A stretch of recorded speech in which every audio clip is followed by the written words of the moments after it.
अस्सलाम वालेकुम। हम किताब पढ़ रहे हैं हज़रत मोहम्मद और इस्लाम। ये पंडित सुंदरलाल जी की एक बेहतरीन किताब है। इसके अंदर 1941 में पंडित जी ने इतनी रिसर्च करके बातें लिखी। एक तो ऑथेंटिक है, सबसे अच्छी बात इसमें इन्होंने वो सोर्स बताए हैं कि कहाँ से कौन सी बात ली गई है। बिल्कुल ऑथेंटिक किताब है, यूं नहीं कि बस अपनी मर्जी से कुछ लिख दिया। एक उनके जो बताने का तरीका है, द वे ऑफ रिप्रेजेंटेशन है, बहुत शानदार है, मतलब आपके दिल को भा जाता है। तो इसमें हमने इतनी सारी किताब कर ली, इतनी सी किताब बची है। इस इतनी सी किताब में जो चैप्टर है उसका नाम है कुरान के उपदेश। इसको हम आज शुरू करते हैं। बिस्मिल्लाहिर्रहमानिर्रहीम। औरत और मर्दों के एक दूसरे के साथ व्यवहार के बारे में कुरान में हिदायतें दी गई है, जिससे उस जमाने के अरब रिवाज में व्यापक सुधार हुआ और वे पाक जिंदगी की तरफ चलने लगे। नारद स्मृति में लिखा है, स्त्रिया क्षेत्रम विजनो नरा, यानी औरतें खेत है और मर्द उसमें बीज डालने वाले हैं। शेम आयत, एकदम एग्जैक्टली आयत कुरान पाक में हमें मिलेगी। उसी तरह कुरान में औरतों की मिसाल खेती की जमीन के साथ दी गई है।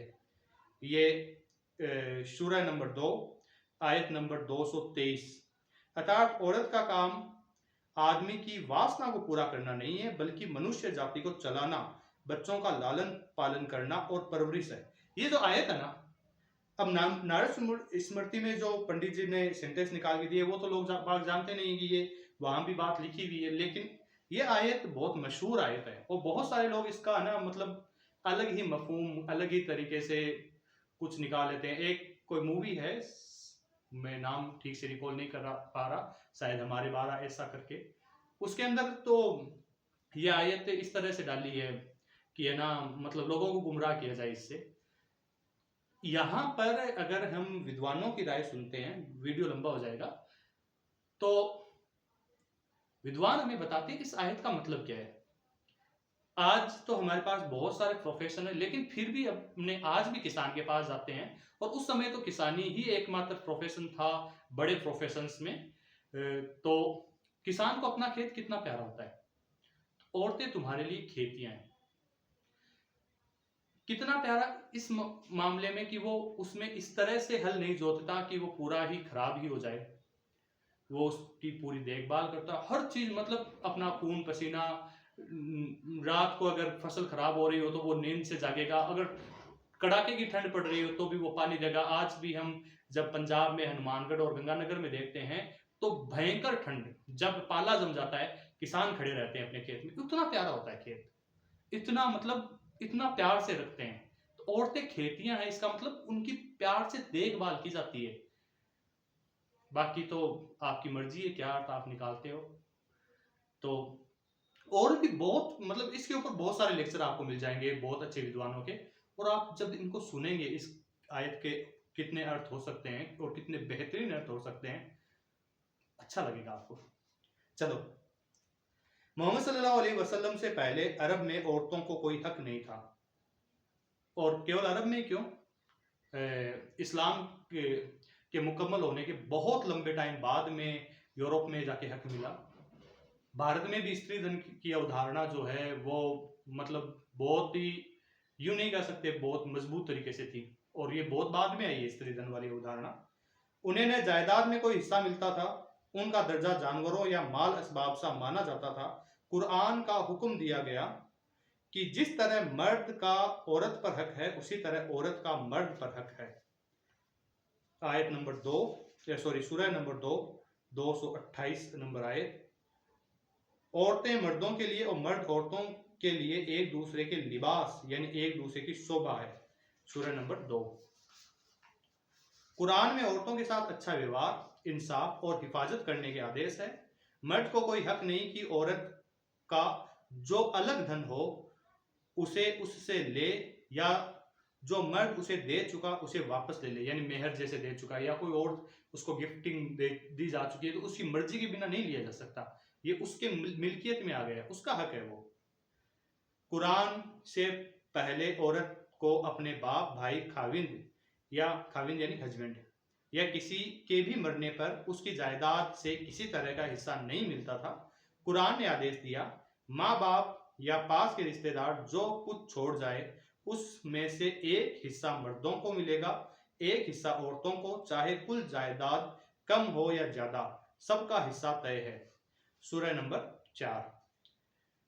छोटे बच्चों को भी माँ बाप या किसी रिश्तेदार के मरने पर पहले कुछ नहीं मिलता था। अरबों का पुराना कानून था, किसी भी ऐसे आदमी को जो दूसरे पर हमला करने में भाले को अच्छी तरह काम में लाना नहीं जानता हो, किसी जायदाद से कोई हिस्सा नहीं मिलेगा। मतलब पूरा वेस्ट होना चाहिए वो।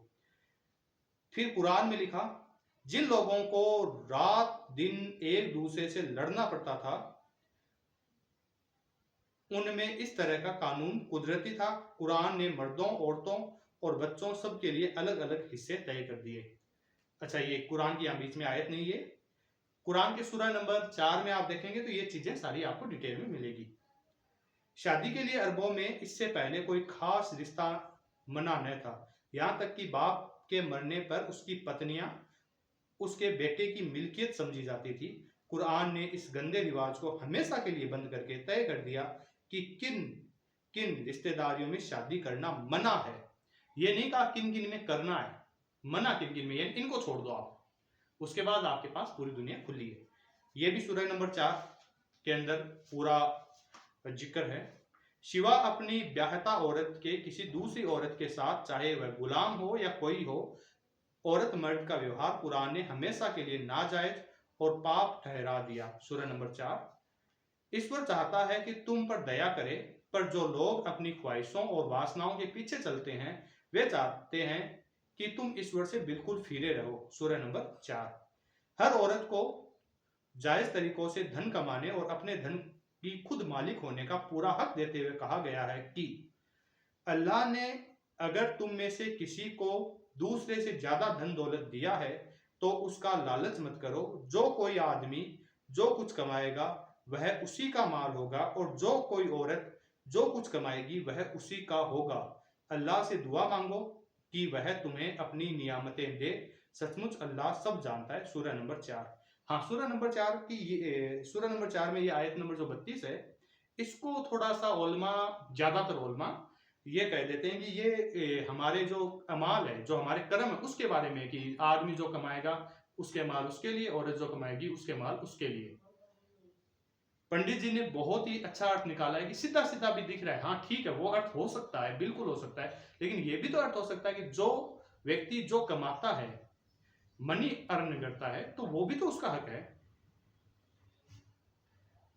फिर भी औरतों और बच्चों के रहने खाने पीने का बंदोबस्त करना मर्द पर फर्ज बताया गया है, और माँ का फर्ज बताया गया है कि पूरे 2 साल तक बच्चों को दूध पिलाए। सूरह नंबर 2 की आयत नंबर है ये 233, और 4 की आयत नंबर है 34। अगर मर्द औरत में कोई झगड़ा हो तो कुरान में आदेश है कि एक पंच मर्द की तरफ से और एक पंच औरत की तरफ से बैठकर दोनों में सुलह करा दे, क्योंकि अल्लाह मेल में मदद करता है, मेल यानी मेल मिलाप। सूरह नंबर 4 की आयत नंबर 35। फिर से मेल कर लेना बहुत अच्छी बात है। सूरह नंबर 4। सूरह 4 आपसी रिश्तों के लिए तो मैग्ना कार्टा है। इस पर भी अगर किसी तरह दोनों में न बने तो कुरान कड़ी शर्तों के साथ तलाक यानी छोड़ छुट्टी की भी इजाजत देता है, लेकिन किसी ऐसी औरत को तलाक नहीं दिया जा सकता जिसके पेट में बच्चा हो। सूरह नंबर 65 आयत नंबर 4। तलाक दी हुई औरत के गुजर बसर की व्यवस्था करना तलाक देने वाले आदमी का फर्ज है। सूरह नंबर 2 आयत नंबर 241। मर्द का फर्ज है कि औरत को इंसाफ और नेकी के साथ रखे, और जब किसी तरह न बन सके तो प्रेम के साथ खुले दिल से अलग करे।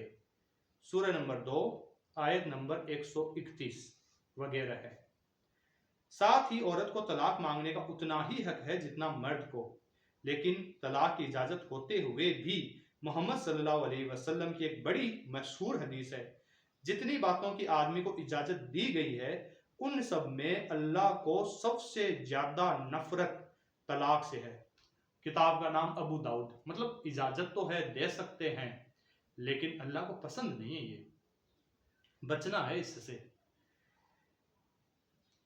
दोनों में से किसी एक के मर जाने, मर्द या औरत दोनों को दूसरी शादी करने की कुरान बराबर इजाजत देता है। सूरह नंबर 2 की आयत नंबर 234।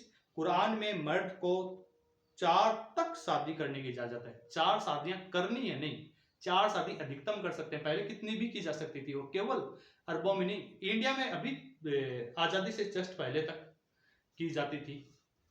उसके बाद में जाकर इस पर रोक लगाई गई है। कितनी कितनी शादियां हुआ करती थी, जिनके पास पैसे होते थे वो खूब ही शादियां करते थे, शौक हुआ करता था, एक बड़पन हुआ करता था ये। लेकिन जिस आयत में इजाजत दी गई है वह ओहद की मशहूर लड़ाई के बाद की है।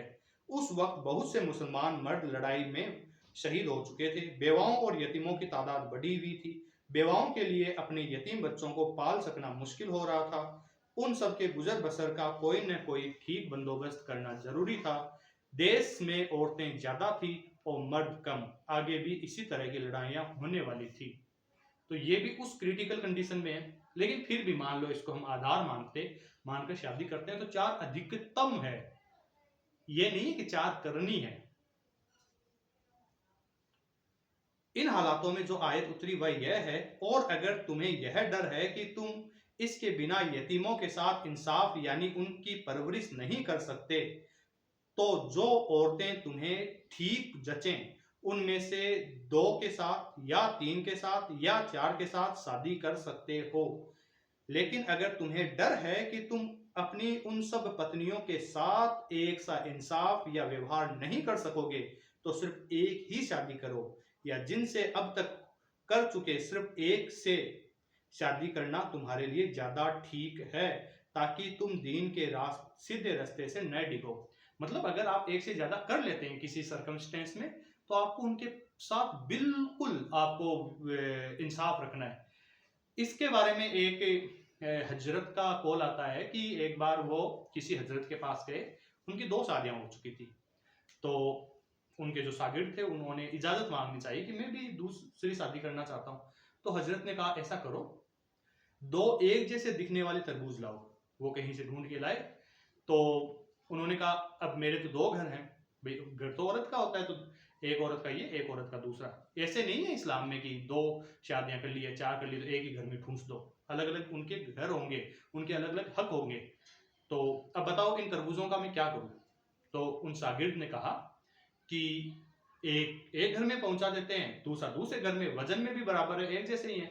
तो कहा नहीं, इन दोनों के 2 हिस्से करो, और पहले और दूसरे दोनों तरबूज के एक एक हिस्से इस घर में, और दोनों के दूसरे हिस्से इस घर में।